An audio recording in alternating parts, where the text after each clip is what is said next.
People always want to know what is the perfect gear combo. Freeride gear is easy but slow, slalom gear is technical but fast. But what if we go half-half? What if we combine the easy with the fast? What is faster and what is easier? Well, today we're gonna find out. Big shout out to Jive City for equipping us with this beautiful gear. We're here in Bonaire and the spot is absolutely perfect for our test. Be sure to leave a like below the video, to comment what is your magical combo and what you think will be faster. It's damn windy, so I'm gonna do my first upgrade. I have my racing setup here, the slalom sail, the slalom board, and obviously there are some major differences between the freeride and the race board. One of the differences is the construction. So this one is a bit more heavy duty, therefore also a little bit heavier. And when we go to the race board, we have a much lighter board and more carbon inside, which makes it more reactive, more stiff. There are also some major differences in the shape. I mean, in the end, they just look like two windsurf boards, but the difference is quite big, I tell you. You have the heel on the rail, so you can push the fin really hard. The whole board is much more free and, as I said, much more reactive.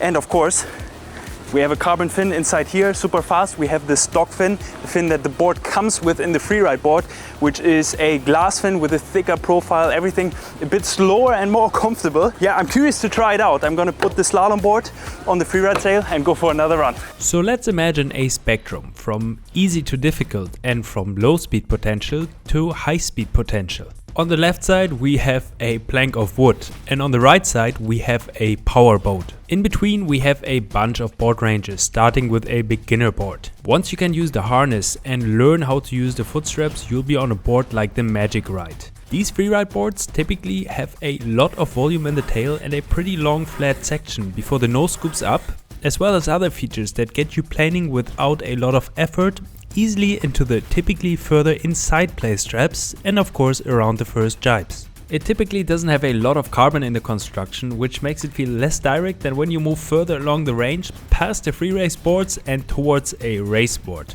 Boxy rails to apply pressure on your fin, big cutouts to reduce wetted surface area and a construction which makes the board super responsive and light. Kind of excited for the results and then the feelings. I have a GPS watch with me which we can link with the camera, so you're gonna see the speeds on screen as I go, and Lars is not gonna tell me about the speeds until the very end, so I'm gonna have to guess which combination is faster. So I would say let's give it a go. Conditions are perfect.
I'm here with the second setup. I took my racing sail, 8.2. The race sails, you can always use them a little bit bigger than freeride sails. Speaking of freeride sails, it was an interesting experience. I don't want to say too much just yet, but very interesting. But it's always good to have a second opinion, so we gave the same mission to Femke, who had joined us as a coach for the NP7 experience here in Bonaire, so she can verify the test on different brands.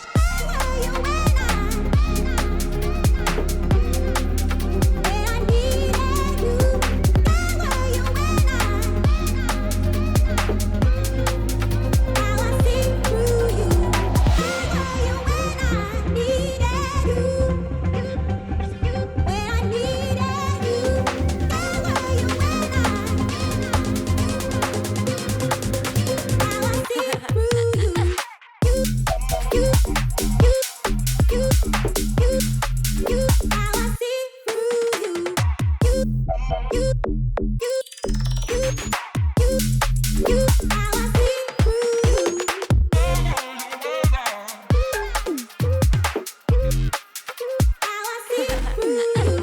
Remember the board spectrum we showed you before?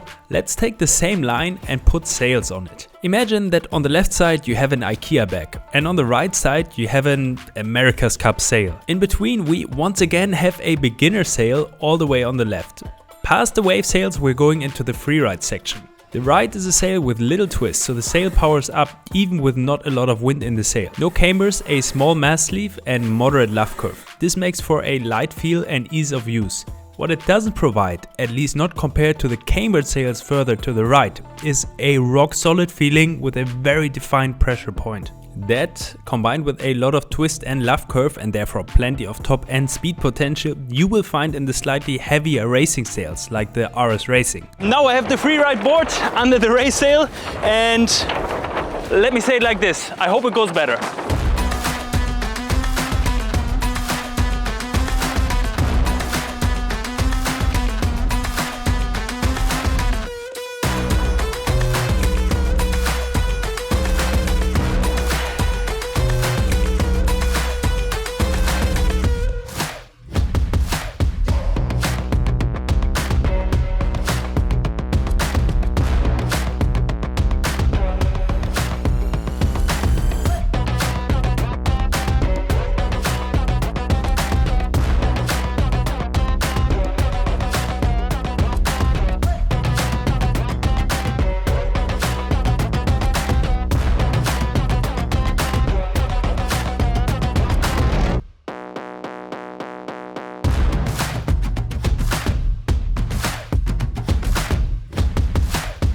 Okay, the first thing I tried was the 6.5 A7rV Mach sail, together with the starboard 119 carve, and this setup felt really comfortable. It was really easy to get planing.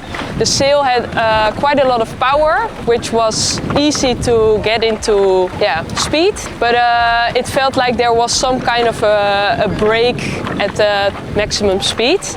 And then I changed to this setup, which is the Isonic 73 together with the A7rV Gator 6.0, and it was kind of hard to get the set planing. The sail has some power, but it was hard to get it into speed. But once it was planing, it felt okay. But the board felt a bit nervous. It was kind of stacking on the water, and then the sail felt like it was lagging a little bit behind. But what I really liked about this setup was the jibing, because the sail's really light and easy to control.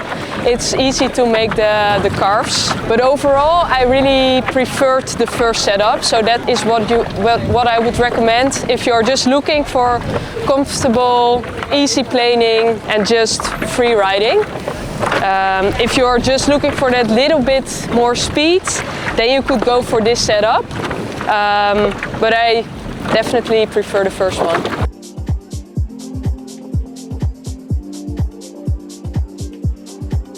This was one of the more interesting tests I did. I was really surprised with the results, because in feeling they were quite extreme. So obviously we had the slalom board with the freeride sail, and we wanted to test the extremes. So we didn't take a free race sail, we took a really free ridey sail with a full power race board, and also the other combination, we took a really easy freeride board and not a free race board, just to see how it goes when you take it to the extreme. This combination with the race board and the freeride sail felt out of sync the whole time, because the slalom board is very reactive. It's stiff, you feel every single chop, you take every single chop, you need to feel the chop because you're working with it. The sail, however, doesn't have as stable of a profile as a racing sail. It responds much slower. The mast obviously is not 100% carbon mast. The boom is aluminium, not carbon. So the sail responds very slowly. And I'm curious if you can actually see that in the video. So do let us know in the comments if what I feel is something you can see in the video. I felt uncomfortable on this combination. When I went on this combination, actually it was quite the opposite. I was really surprised, because the profile of the sail is super stable, and obviously the board goes over the water super smooth. Now of course you have a big mast sleeve, so the handling, if you fall down and the mast sleeve runs full of water, is a bit more difficult. So the handling on the beach, the carrying, the jibing as well is more difficult, but once you're riding, it's way more easy. And here obviously it's a bit the opposite. The riding is not so comfortable, but the handling of the sail is a bit easier because it's not as heavy and it doesn't have a big mast leaf. So I have to say I liked this combo a lot better, and it's something that I think, yeah, maybe not in this extreme way would recommend to you guys, but I would recommend it in a bit less extreme way, where you take, for example, a free race sail with a free ride board, or you take a race sail with a free race board. So then it's a little bit closer together, but definitely having a sail that is more stable with a board which is more stable makes a lot more sense. And now, you know, in retrospect, it does make a lot of sense. Whereas this is a combination I would not recommend so much. Now, I am curious what the speed differences are, and I don't know them yet. Lars knows them and he's going to tell me after my guess, and I do think that in the end still this combination was faster, just because I felt more settled. Obviously we have the stock fin in here, which is a very slow fin compared to the carbon race fin, but I still think I managed to get this thing faster. Tell me the truth, Lars. You did get it faster by 2 kilometers an hour.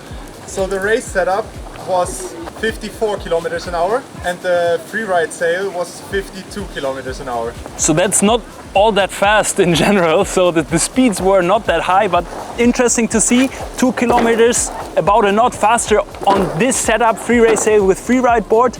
I guess was right. So yeah, just being more stable got me more speed, and as soon as I put a race fin in a freeride board, you're gonna get so much more speed out of it. So there's more to be tested, more to be found. Obviously the price difference is big. A slalom board goes anywhere from 2,500 to 3,000 euros recommended retail price. A slalom rig with the carbon mast, the carbon boom, goes somewhere from 4,000 to 5,000 euros recommended retail price. So price difference is massive, and in the end this is the combination that I would choose. Let us know. I'm curious what your combination of choice is. What is your combination that you're currently using? What combination would you like to have? And with that, this is already the end of the video.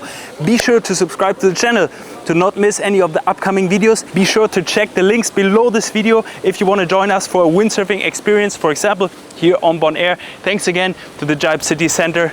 And if you want to get yourself one of those beautiful water shirts, hoodies, t-shirts, or whatever from MP7, be sure to check the link down below as well. With that said, I see you guys in the next video.